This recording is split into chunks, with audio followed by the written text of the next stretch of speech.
আসসালামু আলাইকুম ওয়া রাহমাতুল্লাহি ওয়া বারাকাতুহু। প্রিয় মুসলিম উম্মাহ, সর্বকালের সর্বশ্রেষ্ঠ মহামানব, আদর্শ ব্যক্তিত্ব, আফতাবে নবুয়ত, প্রিয় নবী মুহাম্মদুর রাসূলুল্লাহ সাল্লাল্লাহু আলাইহি ওয়াসাল্লামের বরকতময় জন্ম ও বেদনাদায়ক মৃত্যুর স্মৃতি ধারণকারী মাস রবিউল আউয়াল মাস আমরা অতিক্রম করেছি। এ মাসে চলেছে নানা আলোচনা, সমালোচনা, তর্ক বিতর্ক। যদিও এ মাসটি মোটেও আলোচনা সমালোচনা করার মাস নয়, বরঞ্চ এ মাসে আমাদের সবচেয়ে প্রধান দায়িত্ব হচ্ছে আল্লাহ রাসূল সাল্লাল্লাহু আলাইহি ওয়াসাল্লাম এর জীবনীকে পুনরায় স্মরণ করা, আল্লাহ রাসূল সাল্লাল্লাহু আলাইহি ওয়াসাল্লামের জীবনের প্রতিটা দিককে পুনরায় আমাদের জীবনের সাথে মিলিয়ে সেটাকে বাস্তবায়নের চেষ্টা করা এবং চেষ্টাকে খুব জোরদার করা। সে মাসকে উপলক্ষে আমরা লিডার অফ প্রফিটস সাল্লাল্লাহু আলাইহি ওয়াসাল্লাম এর জীবনীকে অতি সংক্ষেপে আলোচনা করবার মনস্থ করেছি 10টি পর্বে ইনশাআল্লাহ। প্রথম পর্বে আমরা আলোচনা করব প্রিয় নবী সাল্লাল্লাহু আলাইহি ওয়াসাল্লাম এর জন্ম ও শৈশবকাল নিয়ে। প্রিয় নবী সাল্লাল্লাহু আলাইহি ওয়াসাল্লাম মক্কা নগরীতে 570 খ্রিস্টাব্দে জন্মগ্রহণ করেন। সে বছর ইয়ামানের বাদশাহ আব্রাহা বিশাল এক হাতির বাহিনী নিয়ে এসেছিল পবিত্র কাবাকে ধ্বংস করবার জন্য, কিন্তু আল্লাহ তাআলা তার পরম কুদরত দিয়ে, তার মহা প্রভাবশালী ক্ষমতা দিয়ে তাদেরকে ধ্বংস করে দিয়েছিলেন। এটা ছিল মহান রবের পক্ষ থেকে এক ঐশী ইঙ্গিত। তিনি এই ঘরকে হেফাজত করবেন এবং এই ঘরকে কেন্দ্র করে বেড়ে উঠবে মানবতার আলোকবর্তিতা। প্রিয় নবী সাল্লাল্লাহু আলাইহি ওয়াসাল্লাম এর পিতা ছিলেন আব্দুল্লাহ ইবনে আব্দুল মুত্তালিব, তেনার মাতা ছিলেন আমিনা বিনতে ওয়াহাব।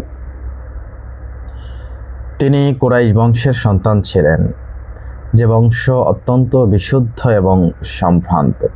তেনার বংশ মুসলিম জাতির পিতা হযরত ইব্রাহিম আলাইহিস সালাতু ওয়াস সালামের পুত্র ইসমাঈল আলাইহিস সালাতু ওয়াস সালামের বংশের সাথে গিয়ে মিলে যায়।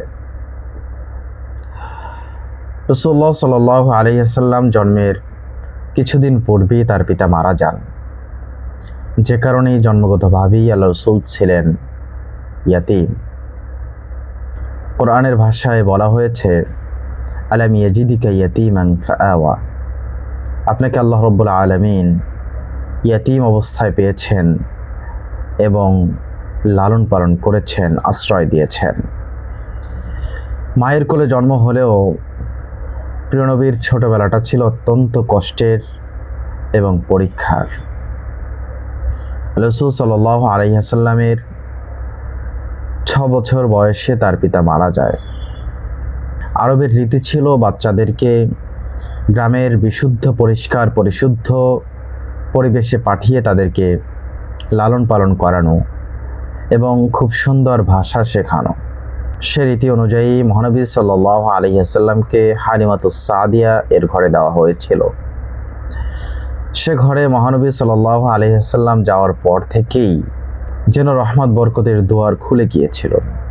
যে স্বাস্থ্যহীন উট ছাগল খাবারের অভাবে শুকিয়ে যাচ্ছিল, সে উট ছাগলের অলান যেন দুধে পরিপূর্ণ, সুখ ও সমৃদ্ধে ভরে যাচ্ছিল সে ঘর। এ ছিল মহানবী সাল্লাল্লাহু আলাইহি ওয়াসাল্লামের এক বিশেষত্বের বহিঃপ্রকাশ। রাসূল সাল্লাল্লাহু আলাইহি ওয়াসাল্লামের 6 বছর বয়সে তার আম্মাজান ইন্তেকাল করেন। অভিভাবক হন তার দাদা আব্দুল মুত্তালিব, কিন্তু তিনিও আল্লাহ রাসূল সাল্লাল্লাহু আলাইহি ওয়াসাল্লামের 2 বছর বয়সে ইন্তেকাল করেন। তার চাচা আবু তালেব তার দায়িত্ব নেয় এবং তিনি তার ছায়ায় বড় হন। ছোটবেলা থেকেই প্রিয় নবী ছিলেন অন্যান্য সমস্ত বাচ্চাদের চেয়ে আলাদা।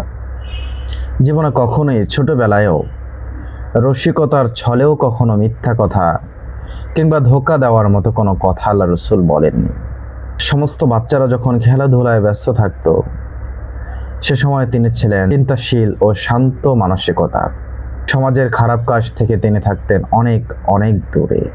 যে কারণে প্রিয় নবী সাল্লাল্লাহু আলাইহি ওয়াসাল্লামের আচার ব্যবহার চরিত্র সততা সত্যবাদিতা ও বিশ্বস্ততা দেখে আরবের মানুষেরা তাকে বলতো আস-সাদিক আল আমিন।